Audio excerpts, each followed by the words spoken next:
All right, let's jump right in. We're going to be looking at one of those phrases from ancient scripture that on the surface seems kind of strange, maybe even a little confusing.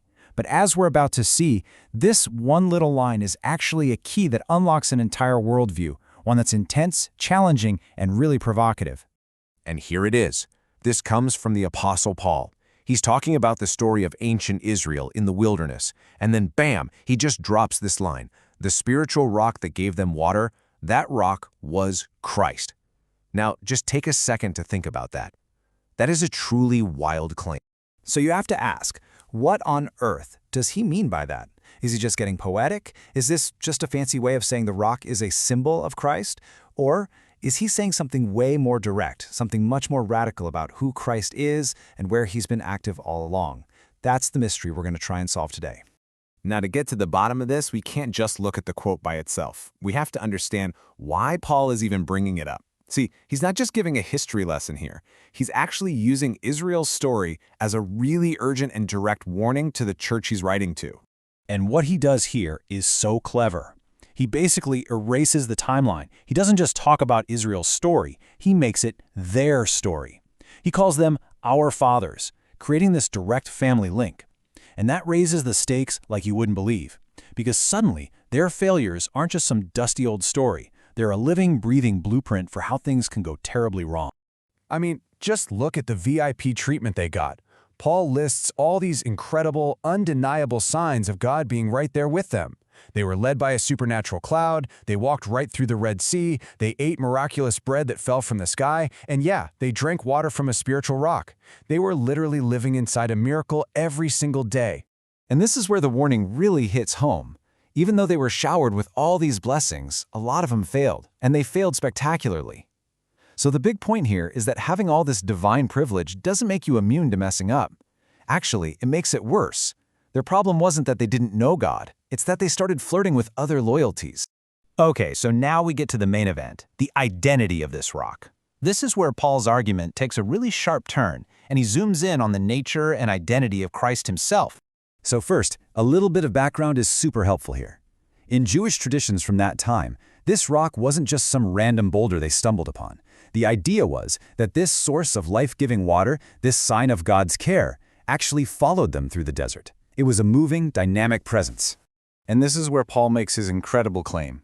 He doesn't say the rock is like Christ. He doesn't say it's a picture of Christ. No, he says that this mobile, divine, life-sustaining presence in the wilderness was Christ. It's not a hint, it's a direct identification. It's absolutely shocking. And the implications of this are just huge. I mean, this blows the doors off the idea that it's just a metaphor. It means Christ was right there, active with Israel, thousands of years before he was born in Bethlehem. It means he shares the very identity and work of the God of the Old Testament. It completely changes how we see the relationship between the Old and New Testaments, suggesting it's all one continuous story with the same divine person at the center. This reframes, well, everything.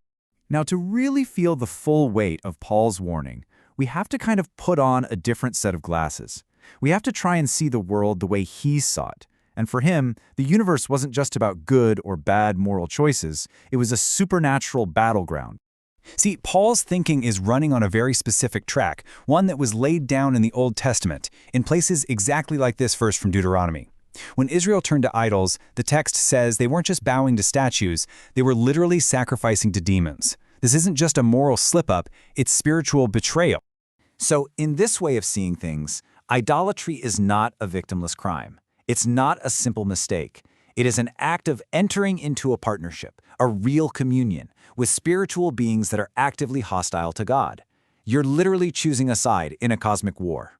The choice, then, becomes crystal clear, right? There's just no middle ground. You have loyalty to the God who saves you, who is Christ the rock, or you have betrayal, an allegiance with these other rival powers. It's a stark black and white choice. Okay, so let's bring all this back down to earth. How does this ancient history and this supernatural worldview connect to the actual problem going on in Corinth? Well, it all came down to where people were eating their meals. Seems kind of simple, right? But for Paul, it was everything. Paul uses this really potent Greek word, koinonia. It gets translated as fellowship or participation, but it's so much deeper. Think of it less like just hanging out and more like signing a deep, binding spiritual contract. For Paul, sharing in a sacred meal creates this real bond. It actually aligns you with whatever spiritual power is being worshipped at that table, whether you mean for it to or not. And that leads to this unavoidable choice. The Lord's table, communion, signifies participation with Christ. That's an act of covenant allegiance. But a meal at an idol's temple, that signifies participation with demons. That's covenant betrayal. You just can't do both. They are completely mutually exclusive. So for the Corinthians to try and sit at both tables, maybe to fit in socially, was the ultimate act of betrayal. Paul calls it testing the Lord. It's poking the bear. It's provoking that same divine jealousy that got Israel into so much trouble in the wilderness. It's literally repeating the exact same core failure that led to their downfall. So, why does any of this matter to us today? Why dig into this ancient argument? Well, because it forces us to rethink some pretty fundamental ideas about faith, loyalty, and maybe even the very nature of the world we live in. All right, let's just recap the big ideas we've covered. The Rock Was Christ isn't a poem. It's a radical claim about his divine identity and his presence throughout all of history. Because of that, idolatry isn't just a bad habit, it's a dangerous entanglement with hostile spiritual forces. That makes sacred meals, like communion, profound acts of exclusive cosmic loyalty. And the bottom line, the warning against a divided heart is just as real, just as urgent today as it ever was.